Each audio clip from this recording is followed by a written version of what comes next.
final speaker of 2024. Please give it up for the one and only Tim Scott Jr. Come on up. What's going on, y'all? Like Matt said, I'm Tim Scott. I have been in Charlotte since 2000. I've been working in Charlotte professionally since I was in high school. It's about 2005. Did my first tour as a student at Northwest School of the Arts when I was 16, and went on to North Carolina Central University. Studied where I double majored in jazz and business. And then I relocated back to Charlotte permanently in 2012, where I kind of launched the rest of my professional career. I don't really like to talk about myself like that. It's weird. So I'm glad Matt said all that. You know what I mean? It's not really my thing. For those of you who know me, y'all know I don't really like to do this much. So when he was like, come talk, I thought he was talking about the whole 49-second thing. I only got much to say to y'all. No, I'm joking. So that's a little bit about me professionally. Personally, I'm just chill person. I be chilling, you know what I mean? But I'm really into movies. I don't know about y'all, but like growing up, I was always like not rooting for the bad guy, you know what I mean? But I do feel like movie writers and script writers favor the villains in movies when they write dialogue. And that's always been kind of something that caught my attention growing up, particularly for like superhero movies. Like if y'all comic book nerds like me, you see movies like Batman Begins, Dark Knight Rising. I felt like Bane was like one of the coldest movie villains like ever written, saying things like, victory has defeated you. Peace has cost you your strengths. You were adopted by the dark. No, you adopted the dark. I was born in it, molded by it. The shadows betray you because they belong to me. That's cold dialogue. You know what I'm saying? Like you fighting somebody. Peace. You ever got punched in the face by somebody and they be like, yeah, you about to lose. I went back and I watched the scene yesterday because I knew I was going to talk about it. And it like almost made me cry a little bit. I was like, yo, like, how bad is it to be somebody who's known for knocking cats out and you go give somebody everything you got, you making all this noise and you grunting and he just chilling and talking to you, giving you a lecture while he crack your face open? That's wild, sir. Maybe I ain't never been in fights, but that's really wild. That's heartbreaking. You know what I mean? Like, if we're about to fight and you're talking to me calm, like 9 times out of 10, I ain't never walked away, but I'm gonna walk away from that one. You know what I'm saying? Boy, you got it, bro. Like you hit me. Like if I give you everything I got, and you just start talking to me calmly, you won. I'm sorry. This was a mistake. I thought you was somebody else, B. You know what I mean? It's cool. But um, but another really dope comic book villain whose writing was just phenomenal. Probably one of the last good MCU movies there were. Thanos from the Avengers saga. Um, he says something in one of his last ones that feels like applies to us and where we are. He said, as long as there are those who remember what was, there will always be those that are unable to accept what can be. The cold part about that is like it's fitting for where we are as a city, as a society, as a country. Um, and I'm really honored that they had me come here because as we celebrate 9 years of Creative Mornings and Charlotte is Creative, I feel like you guys represent the positive side of what that quote means. Obviously he was about to like kill everybody, so that's not what I'm talking about. You know what I mean? Like, let's leave context out of it for a second. Uh, but but if you think about that, as long as there are those that remember what was, there will always be those who are unable to accept what can be. And I feel like you guys have, to a certain extent, disproved that. Um, 9 years ago when you guys started. First of all, give it up for Matt and Tim and Tyler, the creator, and Creative Mornings. What you guys have done here in this city, what you have created is really phenomenal. So, um, thankfully, because I don't like talking, I do like talking about other people. You know what I'm saying? So the rest of this speech about to be easy because it's about y'all, not me.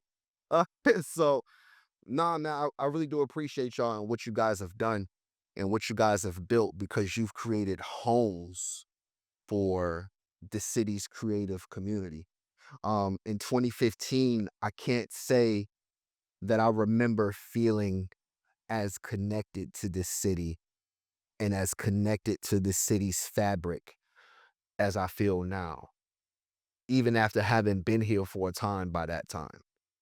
In 2015, I can't say that I feel like um, our creative community had a home here.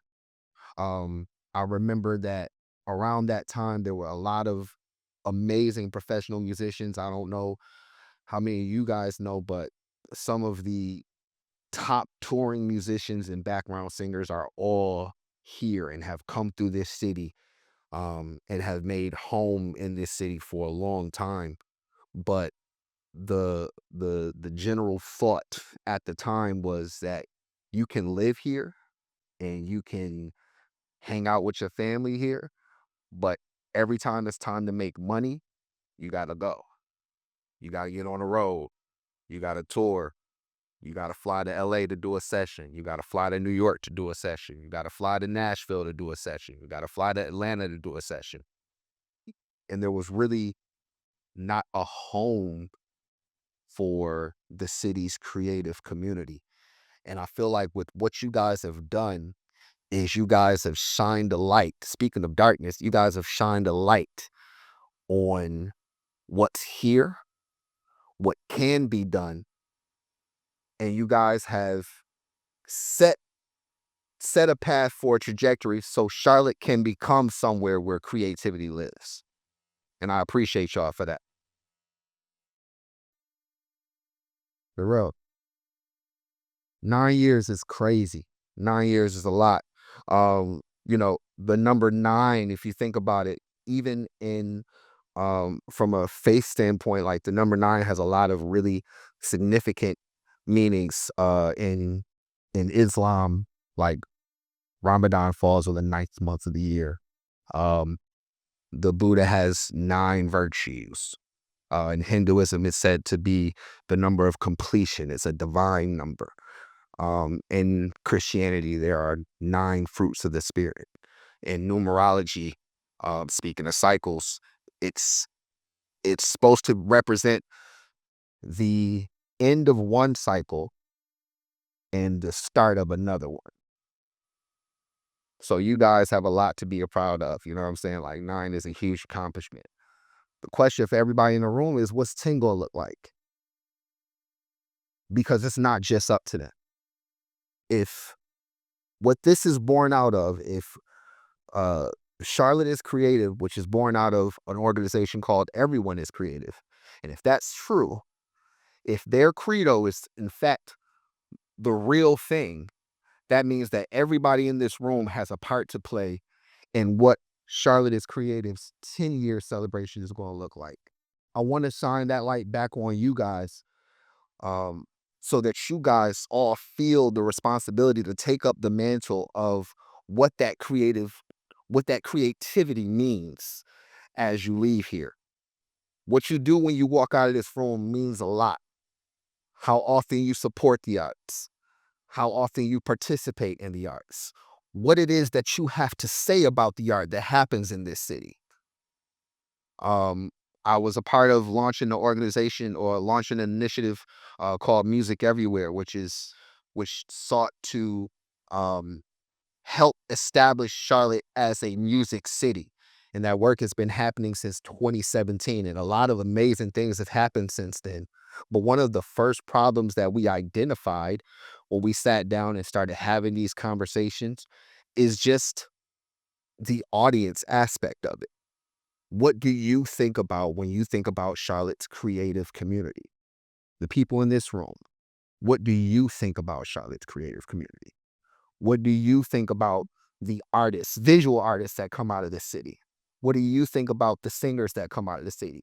What do you think about the musicians that come out of the city? What do you think about the curators and the creators that come out of this community? How often do you support them? How enthusiastic are you about the work that they're doing? I appreciate y'all for coming out here because, you know, again, what Maxon has done is awesome, but it's going to take all of us to move it forward. There was a quote that I heard that said, "There's someone right now in a night situation that needs the day of your work," and that applies to all of you in here. If y'all, some of y'all who have read the same book as I have, somebody says, "I must work the work of him who sent me while it's still day." Another translation says, "We must work the work of him who sent me while it's still day." So while we're here at Creative Mornings, how many of you will let the day of your work help pull someone else out of their nighttime situation? How many of you will let the day of your work help pull someone else out of the darkness of their situation? The choice is yours. And I hope that next year when we get together to celebrate 10 years, each and every one of you walk in here with a list of things that you've done to help push us to that celebration. It's going to be amazing. I'm looking forward to it. I'm definitely going to do my part. What would you say to a kid going through high school right now, looking at colleges and saying, I'm not sure if I should go into the field of the arts because it's hard to make money? Then don't. Nah, honestly, that would be it. I went to North Carolina Central University and I majored in jazz because I got a scholarship for it. But I knew when I went to college that I wanted to study business because I knew that's where my heart was. Music is not a thing that I do, it's a part of who I am. So really understanding what your goals are is paramount. There are a lot of young musicians who I've counseled and given lessons to and given advice to over the past 10, 15 years. And some of them I've told, like, yo, you probably shouldn't major in music, bro. Like you should major in this because you're really good at this thing. There are um, you know, guys who I've mentored who have become event producers in their own right. I said, all right, cool, yo, well, you need to learn you should probably major in like hospitality or something like that. You know what I'm saying? So you can understand the business because you already know how to play, bro. Like to an extent, like the music thing, it's daunting. Like if you're not trying to grow up and play for a symphony, if you're not trying to grow up and teach, if you're not trying to grow up and uh do something that's probably like along the lines of like on the postgraduate track, majoring in music might not be as helpful to you as studying something else is. So it never helps to broaden your horizons and really kind of sit down and understand the scope of what it is you're trying to accomplish so you can make wise decisions about what you study because you ain't getting that money back. Uh, you've mentioned legacy. Can you speak more to whose legacy you feel is important to carry forward, and then also um, how you carry your own legacy into the community, into your family or anything else? Yeah, for me, that's actually the most important one. The legacy of my name. My father, my father is my father lost his biological father when he was just a teenager before he even made it to high school. Uh, and he was raised by someone else, the man who I know as my grandfather, who was an amazing man who took amazing care of my grandmother, who took amazing care of the rest of my family, who I love and I respect and I honor in everything that I do right now. But I've always understood that having my name, my last name, meant something serious, which is why I always introduce myself as Tim Scott Jr. I never just introduce myself as Tim Scott. Being Tim Scott's son means something to me. And now that I have three sons of my own, what I do as Tim Scott Jr. means a lot to me because the legacy of what I'm doing and the effects of what I'm doing, I want to be capital for my sons. I want my sons to be able to walk into rooms and you Tim Scott son? Oh, yeah, you got it. That means a lot to me. Cuz I had that, you know what I'm saying? So, creating that legacy and carrying that legacy for my kids and for my family is always first and foremost to me. And then because I'm a musician and I take very seriously the craft of what I do. I take very seriously the art of the business of where I work. Um, legends like Clarence Avant, before he was cool and made it to Netflix. I've been studying Clarence Avant since I was in my early 20s. Um, and when I read his story for the first time, I knew that's what I wanted to do. I knew that's what I wanted to be. I knew that was the type of impact that I wanted to have. And while I don't particularly care to talk about myself, I'm extremely proud to have built a career in the background. I'm extremely proud. Like playing drums is cool. Like it's fun. Um, and it gets to stay fun because I don't need to do it. You know what I'm saying? It's what I have to do. I've literally built a career off of pushing other people to the forefront. Hey, you go do this. Let me grab this opportunity and do this for you. And I'm thankful to have touched basically every corner of this city's creative community and several corners of creative community across the country and even across the world. That's that's what that's what means a lot to me. You know what I'm saying? Fantastic speech. And I'm very curious in this room, what one thing can we get behind you for that would put Charlotte on the map in your industry? So we don't have to go elsewhere to make money because many of us do have to work in our other cities to be respected and to make money that we're worth. So what one thing, policy, project, mindset that we can all get behind for your industry in specific? I'm glad you said that because that's what it is. It's a mindset thing. Um, buy tickets.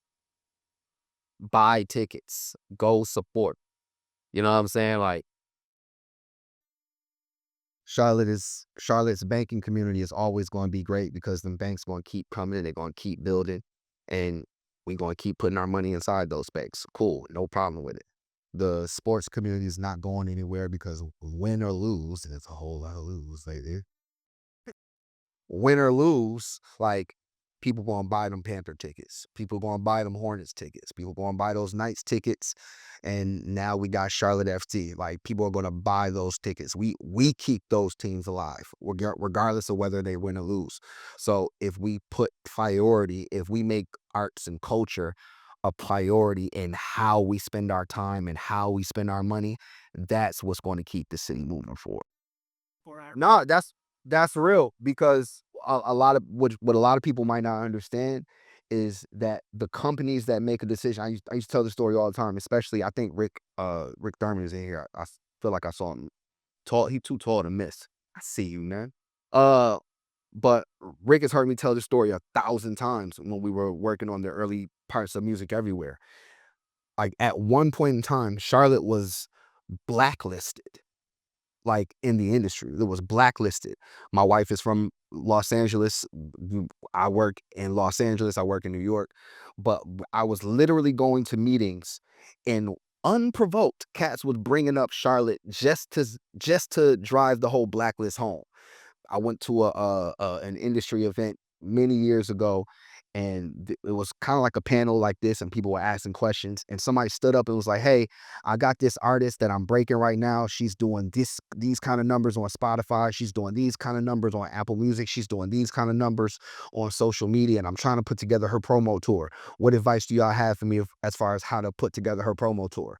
And everybody on the panel had something constructive to say. And the one dude who was very clearly only there for the check, it's just when he got the mic, he was like, "Just don't go to Charlotte, North Carolina," and pass the mic.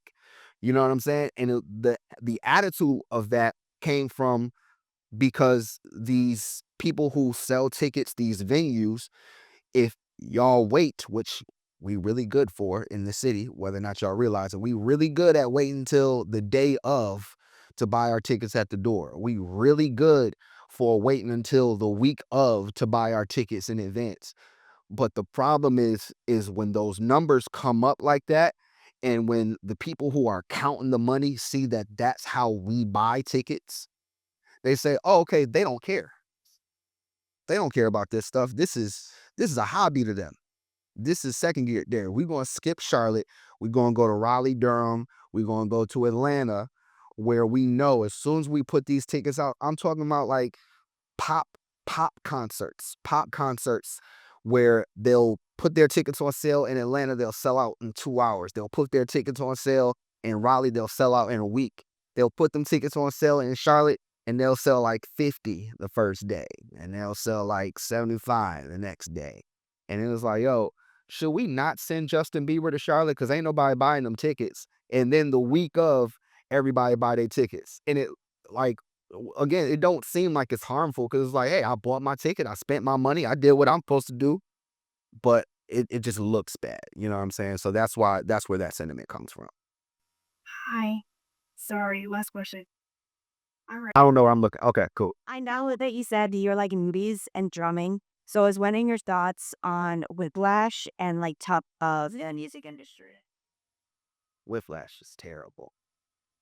Whiplash is terrible. I went to the school. Central North Carolina Central has the #1 HBCU jazz department in the country. I don't say that because I went there. I say that that's why I went there. Um, Branford Marsalis is the artist in residence there. He brings top names from the jazz world through the school all the time.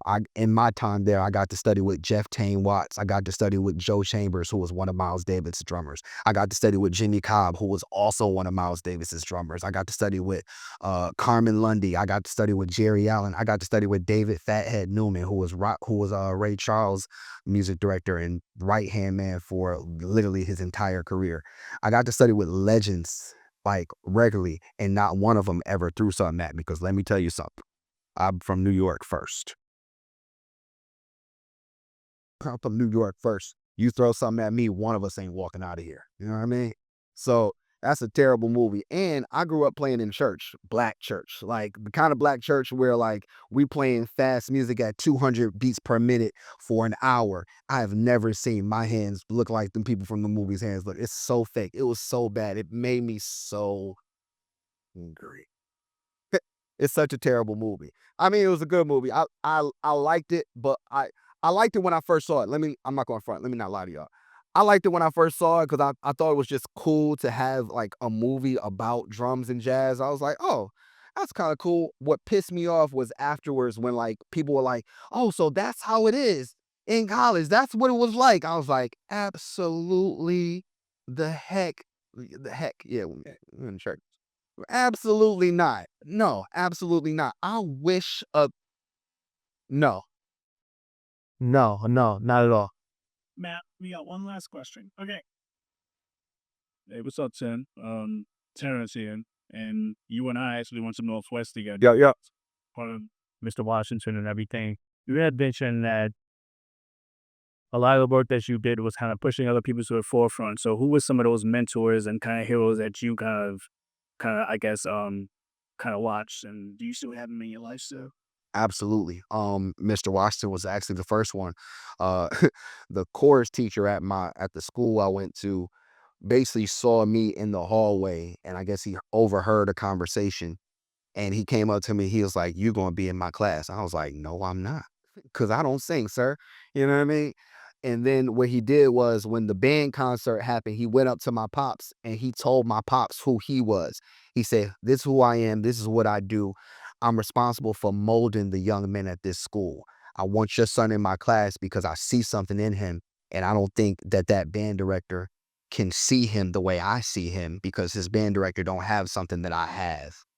And I see something in him that nobody else is going to unlock the way I'm gonna unlock." So my pops came home from the band concert. First of all, mind you, my pops is reason why I got started in music.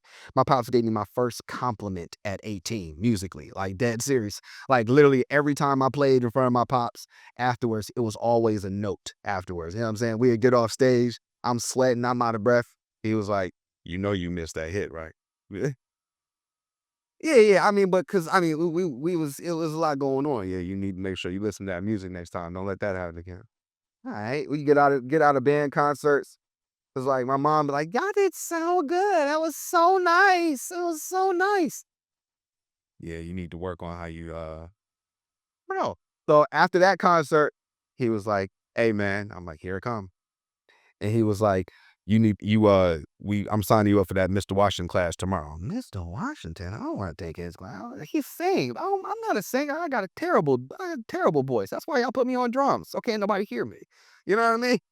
But anyway, I joined Mr. Washington's class, and literally for 4 years, he spent all that time creating opportunities for me to lead.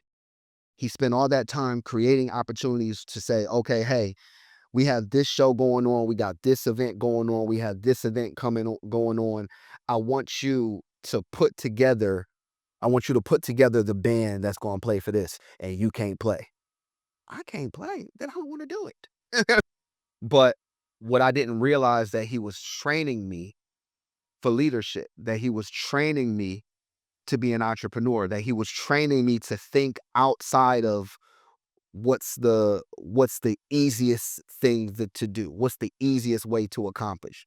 And so unfortunately he passed away after college for me, but he was a major force in my life. My father is still a major force in my life. Me and my pops, we talk multiple times a week, just to chop it up. um uh I have several other mentors. Robert Crumbine, who was probably one of the most amazing, most genius creative minds that this city has ever seen. I call him Walt Disney.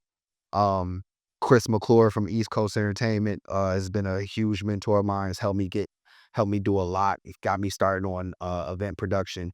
Many teachers from Northwest. I still go back to Northwest several times a year. I teach classes there. I do master classes and clinics, and I do mentorship there. Some of the teachers that are still there from my time, still giving back to me. So, and then, just people who I met in the industry, other managers, other entrepreneurs, other, thought leaders. Again, like I mentioned, Clara Sabon, who just passed earlier this year, Quincy Jones, who just passed not too long ago. I genuinely, I study the game for inspiration and information. So that's that. Very